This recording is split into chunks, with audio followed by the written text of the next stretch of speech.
Halo semuanya, selamat siang. Kami dari kelompok 1 ingin mengucapkan terima kasih kepada teman-teman dan Ibu Hanizar Fitriani selaku dosen interpersonal skill atas waktu dan kesempatan yang diberikan kepada kami untuk menjelaskan pendapat kami mengenai kasus Ahmad.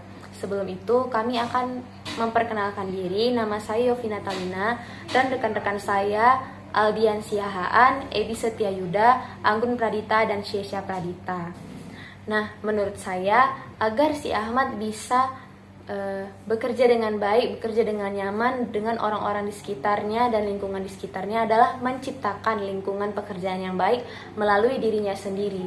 Ia harus menyadari apa nih sebenarnya tujuan dia bekerja di situ dan tanggung jawab apa yang harus dilakukannya dalam pekerjaannya.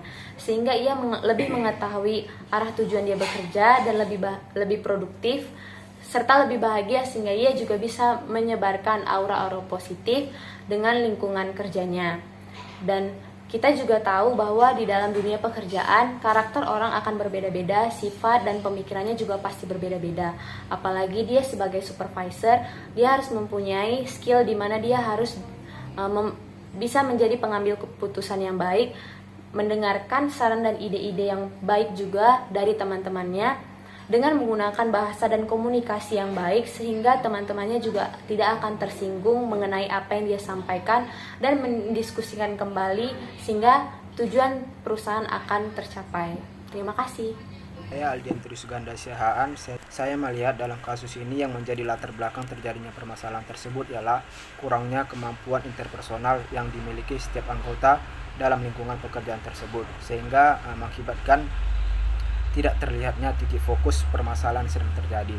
Seperti kita ketahui bahwa salah satu kemampuan interpersonal skill itu ialah kita mampu menjadi pendengar yang baik, dapat melakukan komunikasi yang efektif dan baik.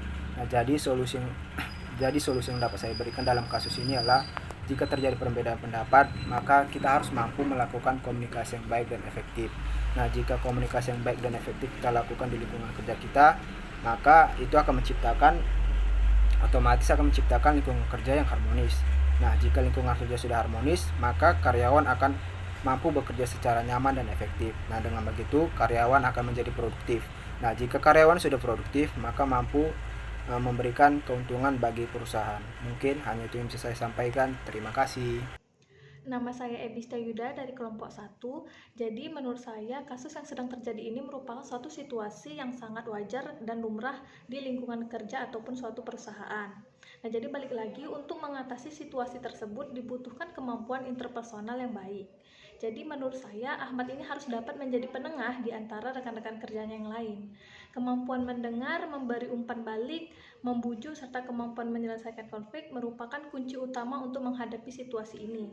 Tujuannya agar masalah dapat segera terselesaikan, solusi dapat cepat diambil, dan tidak menimbulkan masalah-masalah baru, sehingga Ahmad dapat enjoy dan juga dapat merasa nyaman berada di lingkungan kerjanya yang sekarang. Terima kasih. Baiklah, saya Anggun Pradita dari MB7C ingin berpendapat tentang kasus Ahmad. Menurut saya, dalam kasus Ahmad ini sebagai supervisor, dia perlu menganalisa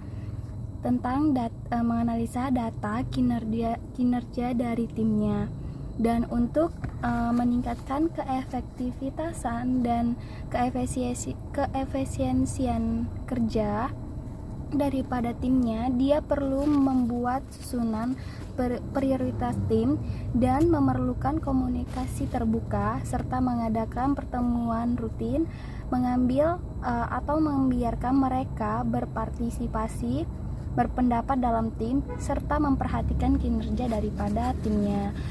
Maka dengan sedemikian rupa dia dan timnya akan menciptakan lingkungan kerja yang baik serta dapat bekerja secara optimal. Itu aja dari saya, sekian dan terima kasih. Selamat siang semuanya, saya Syesha Pradita ingin membahas tentang masalah yang dihadapi oleh si Ahmad serta solusinya. Menurut saya, simpel lagi nih, ketika si Ahmad sudah menjadi supervisor dan ternyata ada pekerjaan yang tidak produktif, ditambah lagi unit kerja berdebat dengan pendapat masing-masing, contohnya kayak nggak ada solusinya gitu. Solusinya bagi saya adalah menjalin komunikasi yang baik terhadap atasan atau bawahan. Mungkin karena tidak ada yang mengalah satu sama lain, jadi pendapat pun tidak ada yang diterima juga. Kalau komunikasi sudah lancar, tidak ada lagi tuh pasti pekerja tidak produktif. Yang kedua, kesadaran diri sendiri aja. Dan yang terakhir, kasih ruang kreativitas tentang karyawan, serta berikan apresiasi setiap pekerjaan mereka yang kinerja itu bagus gitu.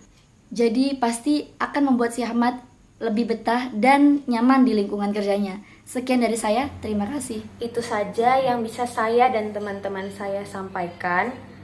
Untuk itu, kami dari kelompok 1 mengucapkan terima kasih karena sudah mendengarkan pendapat kami. Terima kasih, selamat siang.